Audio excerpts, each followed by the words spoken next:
Hi hello ನಮಸ್ತೆ, welcome back to my YouTube channel. ಇವತ್ತಿನ ದಿನ ನಾನು ಬೀಟ್ರೂಟ್ ಬಗ್ಗೆ ಏನೆಲ್ಲ ನಮಗೆ ಹೆಲ್ತ್ ಬೆನಿಫಿಟ್ ಇದೆ ಅಂತೇಳಿ ತಿಳಿಸ್ಕೊಡ್ತೀನಿ.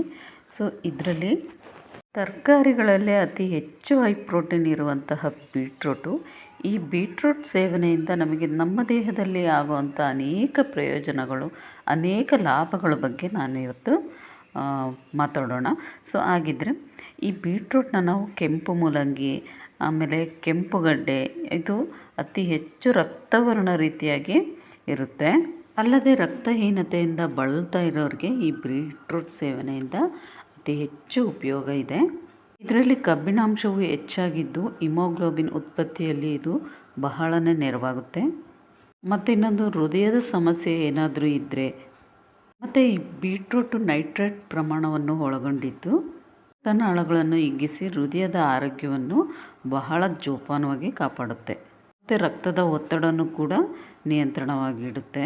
ಮತ್ತು ಈ ಬೀಟ್ರೂಟಲ್ಲಿನ ನೈಟ್ರೇಟ್ ಪ್ರಮಾಣವು ಶಕ್ತಿ ವೃದ್ಧಿಗೆ ಇದು ನಮಗೆ ಬಹಳನೇ ಸಹಕಾರಿಯಾಗಿದೆ.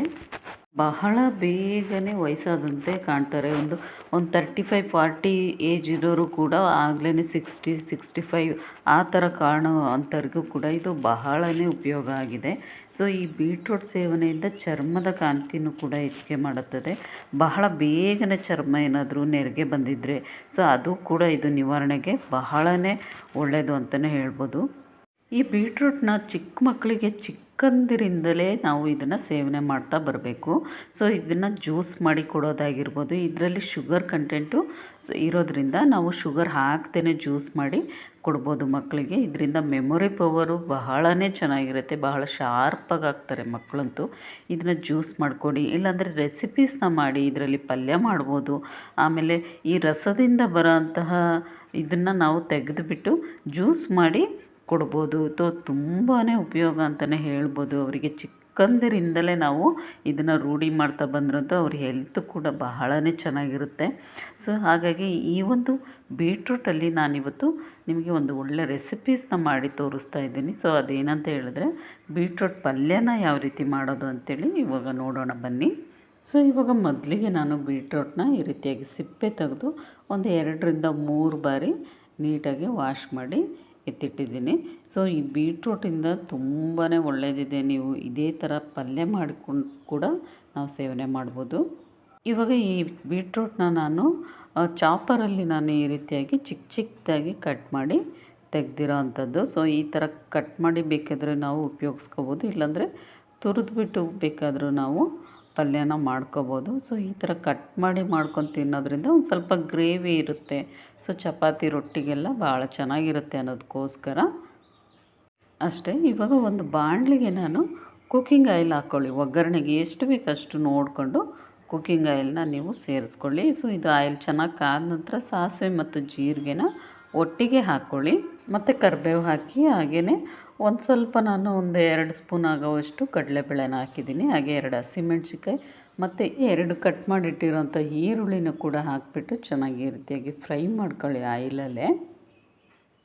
ಆಮೇಲೆ ಇದಕ್ಕೆ ಒಂದೇ ಒಂದು ಟೊಮೊಟೊನ ಕಟ್ ಮಾಡಿ ಹಾಕಿ.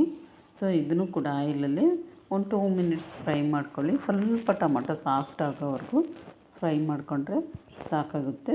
ಸೊ ಇದಕ್ಕೆ ಇವಾಗ ಒಂದು 1/4 ಟೇಬಲ್ ಸ್ಪೂನ್ ಆಗೋವಷ್ಟು ಅರಿಶಿನ ಹಾಕಿ ಸೊ ಇದನ್ನು ಕೂಡ ಈ ರೀತಿಯಾಗಿ ಫ್ರೈ ಮಾಡ್ಕೊಳ್ಳಿ. ಬಹಳ ರುಚಿಯಾಗಿರುತ್ತೆ. ನೀವು ಬೀಟ್ರೂಟಲ್ಲಿ ನಾನಾ ರೀತಿಯಾಗಿ ಪಲ್ಯ ಮಾಡ್ಕೊಂಡು ತಿನ್ಬೋದು. ಸೊ ಇದಕ್ಕೆ ನಾನು ರುಚಿಗೆ ಎಷ್ಟು ಬೇಕೋ ಅಷ್ಟು ಸಾಲ್ಟ್ನ ಹಾಕಿ ಮಿಕ್ಸ್ ಮಾಡ್ತಾಯಿದ್ದೀನಿ. ಸೊ ಇದಾದಮೇಲೆ ನಾನು ಈ ಒಗ್ಗರಣೆಗೆ ಏನು ನಾವು ಕಟ್ ಮಾಡಿಟ್ಟಿರೋಂಥ ಬೀಟ್ರೂಟ್ನ ಇದಕ್ಕೆ ಸೇರಿಸ್ಕೊಂಡು ನೀಟಾಗಿ ಇದು ಕೂಡ ಮಿಕ್ಸ್ ಮಾಡ್ಕೊಳ್ಳಿ. ಇದನ್ನೇನು ಬೀಟ್ರೂಟ್ನ ಹಿಂಡಿ ರಸ ತೆಗೆಯೋವಂಥ ಅವಶ್ಯಕತೆ ಏನು ಬೇಡ. ಸೊ ಹಿಂಡಿ ರಸ ತೆಗೆದ್ರೆ ಅದರಲ್ಲಿ ಏನು ಪೋಷಕಾಂಶ ಇರುತ್ತೆ ಹೇಳಿ. ಸೊ ಹಾಗೇ ಹಾಕೋದ್ರಿಂದ ಅದರಲ್ಲಿ ಎಲ್ಲ ರೀತಿಯಾಗಿ ಇರುತ್ತದೆ. ಸೊ ನಂತರ ಇದಕ್ಕೆ ನಾನು ಅಚ್ಚ ಖಾರದ ಪುಡಿನ ಸೇರಿಸ್ತಾ ಇದ್ದೀನಿ. ನಿಮ್ಗೆ ಎಷ್ಟು ಖಾರ ಬೇಕೋ ಅಷ್ಟು ನೋಡಿಕೊಂಡು ಹಾಕ್ಕೊಳ್ಳಿ. ಸೊ ಈ ರೀತಿಯಾಗಿ ಹಾಕ್ಬಿಟ್ಟು ಇದನ್ನು ಕೂಡ ಒಂದು ಸರಿ ಮಿಕ್ಸ್ ಮಾಡಿ ನೀಟಾಗಿ ಮಿಕ್ಸ್ ಮಾಡ್ಕೊಳ್ಳಿ. ನೆಕ್ಸ್ಟ್ ಇದಕ್ಕೆ ಗರಂ ಮಸಾಲ ಪೌಡರ್ನ ಕೂಡ ಹಾಕ್ಕೊಳ್ಳಿ. ಗರಂ ಮಸಾಲ ಆಗಿರ್ಬೋದು, ಇಲ್ಲ ಸಾಂಬಾರು ಪೌಡರ್ ಇರುತ್ತಲ್ವ ಅದಾದರೂ ಕೂಡ ಹಾಕಿ ಈ ರೀತಿಯಾಗಿ ಮಿಕ್ಸ್ ಮಾಡ್ಕೊಳ್ಳಿ. ಒಂದು ಒಳ್ಳೆ ಟೇಸ್ಟ್ ಇರುತ್ತೆ. ಚಪಾತಿ, ಪರೋಟ ಹಾಗೆ ರೊಟ್ಟಿಗೆಲ್ಲ ಇದು ಒಂದು ಒಳ್ಳೆ ಕಾಂಬಿನೇಷನ್ ಅಂತಲೇ ಹೇಳ್ಬೋದು. ಇದನ್ನು ಪದೇ ಪದೇ ಮಾಡ್ಕೊಂಡು ತಿನ್ನಿ. ಆರೋಗ್ಯನೂ ಕೂಡ ಬಹಳ ಹೆಲ್ತಿಯಾಗಿ ಚೆನ್ನಾಗಿರುತ್ತೆ. ಸೊ ಇದಕ್ಕೆ ಸ್ವಲ್ಪ ನೀರು ಹಾಕ್ಬಿಟ್ಟು ಮಿಕ್ಸ್ ಮಾಡ್ತಾಯಿದ್ದೀನಿ. ಸೊ ಏಕೆಂತ ಹೇಳಿದ್ರೆ ತುಂಬ ಸಾಫ್ಟಾಗಿ ಸ್ವಲ್ಪ ಬೇಯಬೇಕಲ್ವ, ಸೊ ಹಾಗಾಗಿ ಮಿಕ್ಸ್ ಮಾಡಿಬಿಟ್ಟು ಇದನ್ನು ಒಂದು 2-3 ಮಿನಿಟ್ಸು ಮುಚ್ಚಿ ಇಟ್ಬಿಡೋಣ. ಸೊ ಇವಾಗ ನೋಡಿ ಹವೆಲೇ ಇದು ಬೇಯ್ತಾ ಇರುತ್ತೆ. ಸೊ ಸ್ವಲ್ಪನೇ ನಾನು ನೀರು ಹಾಕಿರೋದು. ಇದಕ್ಕೆ ಲಾಸ್ಟಿಗೆ ಇವಾಗ ಕೊತ್ತಂಬರಿ ಸೊಪ್ಪು ಹಾಕ್ತಾಯಿದ್ದೀನಿ. ಬೇಕಿದ್ರೆ ನೀವು ಕಾಯಿ ತುರಿನೂ ಬೇಕಾದರೆ ಹಾಕ್ಕೋಬೋದು. ಸೊ ಇದು ಫೈನಲಾಗಿ ಬೀಟ್ರೂಟ್ ಪಲ್ಯ ವೆರಿ ಸಿಂಪಲ್ಲಾಗಿ ರೆಡಿ ಆಯಿತು. ಸೊ ಈ ಬೀಟ್ರೂಟ್ ಪಲ್ಯ ಜೊತೆಗೆ ಚಪಾತಿ ಕಾಂಬಿನೇಷನ್ ಕೂಡ ಚೆನ್ನಾಗಿರುತ್ತೆ ಅಂತೇಳಿ ಚಪಾತಿ ಮಾಡಿದ್ವಿ. ಸೊ ಹಾಗಾಗಿ ಇವತ್ತಿನ ಒಂದು ಟಾಪಿಕ್ ನಿಮಗೆಲ್ಲರಿಗೂ ಇಷ್ಟ ಆಗಿದ್ದರೆ, ಸೊ ಈ ಬೀಟ್ರೂಟ್ ಬಗ್ಗೆ ತಿಳಿಸ್ಕೊಟ್ಟಿದ್ದಕ್ಕೆ ನಿಮಗೆಲ್ರಿಗೂ ಇಷ್ಟ ಆಗಿದ್ದರೆ ದಯವಿಟ್ಟು ಈ ವಿಡಿಯೋನ ನೋಡಿದವರೆಲ್ಲರೂ ಕೂಡ ಇವಾಗಲೇ ಹೋಗಿ ಸಬ್ಸ್ಕ್ರೈಬ್ ಮಾಡ್ಕೊಳ್ಳಿ, ಹಾಗೆಯೇ ಲೈಕ್ ಮಾಡಿ, ಶೇರ್ ಮಾಡಿ. ಸೊ ಹೀಗೆ ನನ್ನ ಚಾನಲ್ಗೆ ಸಪೋರ್ಟ್ ಮಾಡಿ ಅಂತ ಹೇಳ್ತಾ ಮುಂದಿನ ಒಂದು ಹೊಸ ರೆಸಿಪಿಯೊಂದಿಗೆ ಮತ್ತೆ ಸಿಗ್ತೀನಿ.